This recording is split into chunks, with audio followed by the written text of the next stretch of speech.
Ini kisah seorang dealer di bawah bimbingan mentor saya tentang simpanan tabung haji yang akhirnya bocor, tapi simpanan emas bertahan. Dealer ini mula menabung di tabung haji sejak kecil lagi.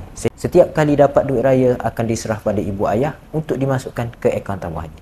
Simpanan itu terkumpul saban tahun, tapi akhirnya bocor juga, digunakan untuk pembelanjaan perkahwinan dan juga untuk menunaikan fardu haji pada tahun 2017.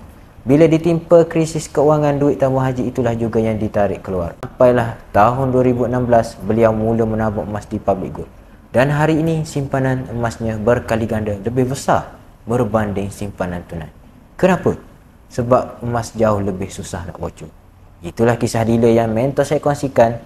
Kalau anda nak simpanan lebih bertahan, lebih kukuh, lebih selamat daripada inflasi, mulakanlah dengan emas. Tak perlu tunggu kaya baru nak simpan. Bermula RM100, tuan-puan sudah pun boleh mula menabung emas. Yang penting mula sekarang. Teruskan follow saya dan semoga bermanfaat.